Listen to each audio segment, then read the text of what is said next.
हर परिवार में लड़ाई झगड़ा तकरार होते ही रहते हैं और सुधर भी जाते हैं। वैसे भी कहा जाता है कि तकरार को वक्त रहते सुधार लेना चाहिए और आपसी सुलह कर लेना चाहिए, लेकिन कुछ मामले इतने संगीन होते हैं कि वह कोर्ट के दरवाजे खटखटा ही लेते हैं। हाल ही में एक मामला सामने आया है जहां पर पत्नी ने अपने पति पर अनैतिक तरीके से संबंध बनाने के आरोप लगाए हैं और मामला पुलिस तक जा पहुंचा। मामला इतना बढ़ा कि पति को जेल तक जाना पड़ा। हाल ही में अदालत ने पति को रिहा किया है। देखें वकील से विशेष बातचीत के कुछ अंश। मौजूद हैं जिला सत्र न्यायालय पर, और जिला सत्र न्यायालय पर एक ऐसा केस आया है। हम तो जानते हैं कि हम सब लोग एक फैमिली का हिस्सा हैं, परिवार का हिस्सा है, लेकिन परिवार में पति पत्नी रहते हैं और पति पत्नी रहने के बाद उनमें झगड़ा भी होता है, टकराव भी होता है, लेकिन कुछ कुछ मामलों में केस इतना ज़्यादा बढ़ जाता है कि कोर्ट तक मामला आ जाता है। इसी कड़ी में हमसे बात करने के लिए आज अधिवक्ता जी मौजूद हैं, भास्कर जी। चलिए चलकर उनसे जानते हैं क्या है पूरा मामला। सर, पूरा मामला बताइए और क्या है और कैसे हुआ। मैं एडवोकेट रुशाक बाविस्कर। कुछ दिनों पहले, आज से कम 15 दिन पहले, हमारे पक्षकार को बेंगलोर से अरेस्ट किया गया था। उनके ऊपर में जो मामला दर्ज कराया था वो उनके पत्नी ने ही दर्ज कराया था, और मामले में संगीनियत यहाँ इस हद तक बढ़ गई कि उस मामले में अननेचुरल सेक्स का भी सेक्शंस का भी प्रयोग हुआ।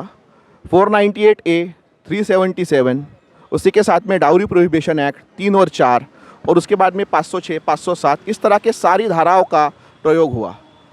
उसके बाद में हमारे पक्षकार को बेंगलोर से नागपुर पुलिस अजनी द्वारा अरेस्ट किया गया, और उसके बाद में उनको PCR और MCR ये दोनों चीज़ें जो है भोगनी पड़ी। आज जो है हमारे पक्षकार 2 तारीख को माननीय जिला और सत्र न्यायालय इन्होंने उनको बेल के ऊपर में रिहा किया है, और आज उनकी रिहाई हुई है। कहना इतना ही है कि सामाजिक संगठन या सामाजिक ढांचे में जहाँ पे पति और पत्नी का रिश्ता आता है, तो आज प्रथाएं इतनी आगे जा चुकी है कि कभी भी पत्नी हो या पति हो, एक दूसरे के ऊपर में बड़े से बड़े या फिर नीचे से नीचे एलिगेशंस लेने में ये कुछ कम नहीं करते हैं। और इसी कारणवश जो समाज का ताना बाना है, जो फैमिली का ताना बाना है, वो टूटते आ रहा है। इस मामले के अंदर में माननीय जिला और सत्र न्यायालय ने हमको जमानत पर रिहा किया है, और जमानत पर रिहा करने के बाद में हमारे पक्षकार की जो मौलिक जो उनकी सारी की सारी ये थी, वो उसको कभी आहत हुए हैं वो, और आज उनको रिहा किया गया है। जबकि इस मामले में जहाँ तक देखा जाए तो ये मात्र मामला जो है एक फैमिली का मैटर है, पर उसको क्रिमिनल का रंग देके उसको आगे में इस मैटर को जो है रंगाया गया है। तो हमारा आपसे ये कहना है कि आज जो है बेल मिली है, रिहाई पूरी तो नहीं हुई है, हम छूटे तो नहीं हैं, पर हम इसको सत्य की जीत बोलेंगे आज के इसमें। वकील साहब सत्य की जीत से इसे प्रदर्शित कर रहे हैं। हमसे बात करने के लिए वकील साहब सोमकर जी भी मौजूद हैं। चलिए उनके पास भी चलते हैं और बात करते हैं। सर, केस के मामले में आप क्या जानते हैं, आप भी बताएं। हमारे पास में ये जो केस आया, तो हमने जब ये FIR को पढ़ा तो हमें लगा कि इस तरह के भी एलिगेशन लिए जाते हैं, वो भी पत्नी की तरफ से। तो ये सब देख के हमें भी थोड़ी देर के लिए थोड़ा अलग महसूस हुआ, लेकिन लॉ के हिसाब से हमें भी चलना होता है। तो हमारे क्लाइंट को कलकत्ता से बेंगलोर से उनको अरेस्ट करके नागपुर पुलिस उनको अजनी पुलिस स्टेशन में लेके आ गई। देखा जाए तो पुलिस के पास में हम कोई भी मैटर लेके जाते हैं, चाहे वकील भी खुद होके कंप्लेंट डालने जाते हैं, तो उनके कंप्लेंट को सुना नहीं जाता है।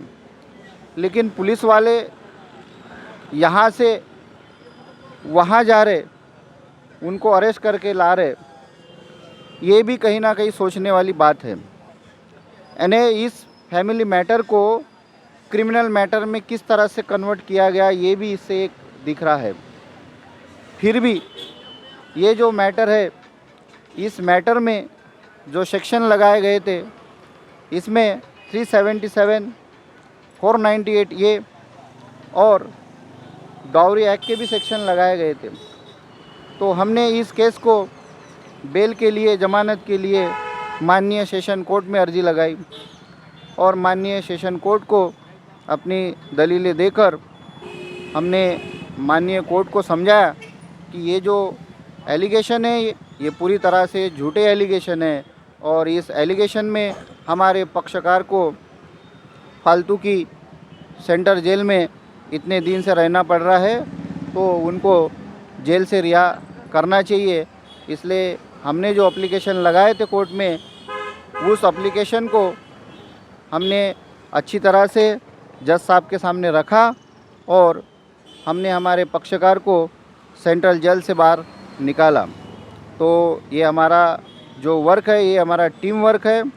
हमारे टीम में एडवोकेट रोशक बाविस्कर सर और मैं एडवोकेट प्रदीप सोमकुमार सर और एडवोकेट सेबे जी और advocate Ankita madam, advocate Dubey madam और हमारे साथ में इससे भी बड़ा और ग्रुप है। हम सब मिलकर इस केस को अच्छी तरह से हमने स्टडी किए और हमारे पक्षकार को हमने सेंट्रल जेल से बाहर निकाला। इस चैनल के थ्रू मैं ये मैसेज देना चाहूँगा कि जो पति पत्नी का जो रिश्ता है एक पवित्र रिश्ता है, इससे एक पीढ़ी बनती है। तो ये सब होने के पहले चाहे पत्नी हो चाहे पति हो, इन्होंने थोड़ा सोचना चाहिए, नहीं तो आगे जाके जो सांसारिक जीवन है, जो फैमिली का जो स्ट्रक्चर है, वो इंडिया में जो अच्छा स्ट्रक्चर माना जाता है, वो पूरी तरह से कोलैप्स हो सकता है। तो ये मैं इस चैनल के माध्यम से कहना चाहूँगा कि इस तरह के एलिगेशन लेने के वक्त जो बहुत ही भद्दे तरीके से एलिगेशन लिए गए हैं, थोड़ा सोचना चाहिए, नहीं तो फैमिली मैटर पैचअप होने के वजह वो डिस्प्यूट हो सकता है। सर, चलते चलते मैं आपसे आखिरी सवाल पूछना चाहूँगा, जानना चाहूँगा। आजकल की हमारी घर की गृहिणी, जैसा कि आपने बताया कि फैमिली का मैटर है और महिला ने आरोप लगाया है, तो आजकल की गृहिणी जो है व्हाट्सएप, फेसबुक, इंस्टाग्राम और तरह तरह के सीरियल से ज़्यादा देख रही हैं, उसका भी प्रभाव ज़्यादा पड़ता है। तो उस चीज़ को आप कौन सा एंगल से देखते हैं, उस पर क्या कुछ कहना चाहेंगे? किसी भी टेक्नोलॉजी का अच्छा फ़ायदा भी है तो उसके नुकसान भी है। अब ये हमें सोचना है कि इस टेक्नोलॉजी को हम किस तरीके से अपने हित में लेके जाते हैं या अहित में लेके जाते हैं। टेक्नोलॉजी हमारे लिए ही बनी है और उसका हमें अच्छे से उपयोग करना चाहिए, ताकि भविष्य में हम उस चीज़ से कुछ अच्छी चीज़ें सीखें, ना कि हम उससे कुछ गलत चीज़ें सीख के हमारे सांसारिक जीवन को पूरी तरीके से बर्बाद कर दें।